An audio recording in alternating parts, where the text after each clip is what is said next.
Olá amigos, sejam bem-vindos a mais um vídeo do meu canal. Eu sou o Lucas Knaip e vamos falar sobre a polêmica declaração do John McEnroe, que antes da final entre Jannik Sinner e Carlos Alcaraz ontem, né, que foi esse jogo espetacular de 5 horas e 29 minutos, assim, foi a melhor final de Roland Garros que eu vi, né? Até porque o Nadal nunca deixou as finais de Roland Garros serem longas e tão divertidas assim, né? Mas a verdade é que o John McEnroe falou que qualquer um dos dois, o Sinner ou o Alcaraz, seriam favoritos contra o Nadal no auge, em Roland Garros.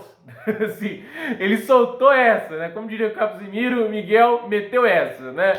E eu só posso dizer assim, é uma grande bobagem. Eu não gosto muito de quando eles falam isso, né? Porque assim, eu não sei se é natural, entende? Parece meio que assim, quando a gente está criando novas rivalidades e tudo isso, você está tentando criar algo que um público novo possa se interessar para acompanhar o esporte, né? Eu entendo perfeitamente isso, eu entendo perfeitamente que existe toda uma campanha para fazer essa rivalidade começar a crescer em termos de renome, entende, né? E assim, esse jogo é muito importante para isso, porque foi pra mim o melhor jogo que os dois fizeram contra o outro, né? Teve aquele no US Open 2022 que foi bom pra caramba também, mas é aquele negócio que ele complicou porque era quase de madrugada, eu não consegui ver tudo. Então a questão é, esse jogo aqui foi realmente fantástico, mas não era um jogo que estava rendendo sempre bons jogos. Inclusive ano passado em Roland Garros eles tiveram uma semifinal muito ruim, né? Agora a questão é, eles falarem que tipo, o Alcaraz e o Sinner vão conseguir ser favoritos contra o Nadal no auge, eu acho isso muito errado.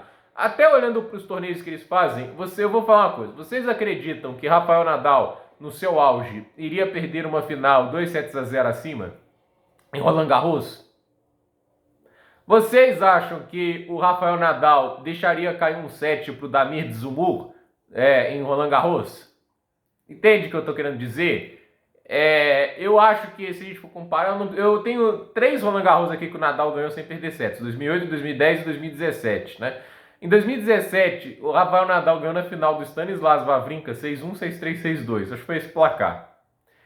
Inclusive, acho que é o torneio que o campeão perdeu menos games na história, né? Tipo, ele não deu chance para nenhum tenista em nenhum momento.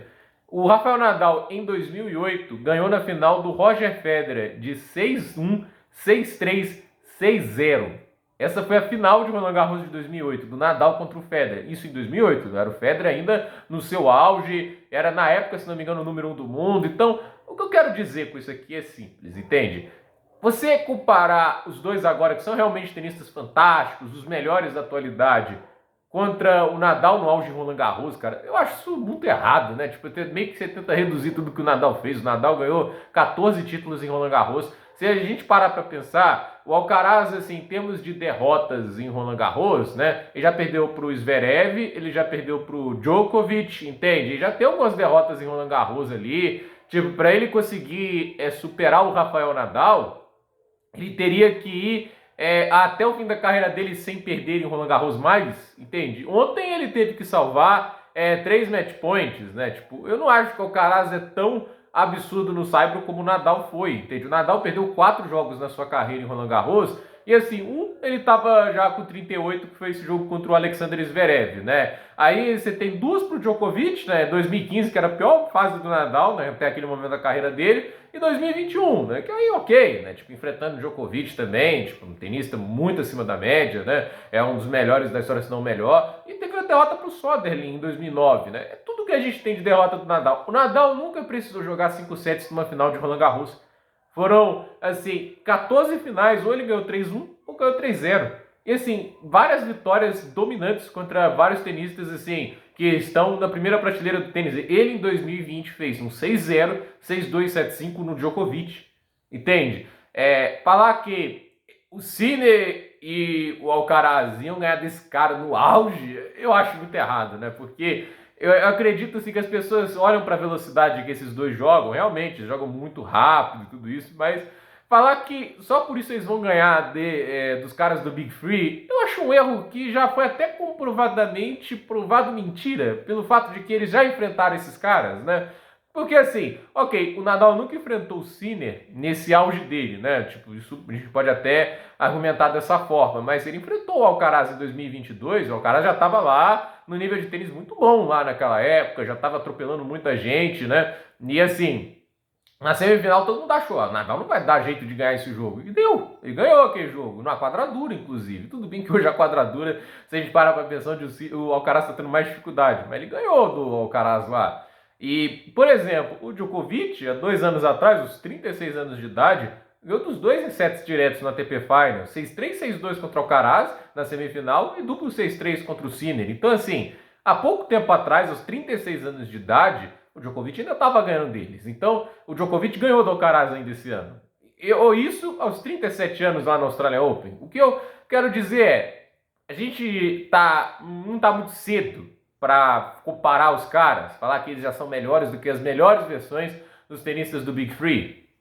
Eu acho isso muito cedo, entende? Assim, quando terminar a carreira deles, talvez a gente pode até definir quem é o maior, quem é o melhor, né? A gente nunca sabe o que vai acontecer. Mas assim, olhar para esse torneio e falar tipo assim, porque o Sinner atropelou todos esses tenistas, ele é melhor do que o Nadal no auge, entende? Não desses tenistas é o Nadal no auge, né? Tipo, a gente tá aqui falando aqui, ele ganhou do Andrei Rublev 3-0, legal, mas assim, o Andrei Rublev não é a mesma coisa, né? Tipo, a mesma coisa pro Lerretica, a mesma coisa vale aí pro Bublik, né? E assim, o cara que deu mais dificuldade ao Sinner antes da final foi uma versão de 38 anos do Djokovic, né?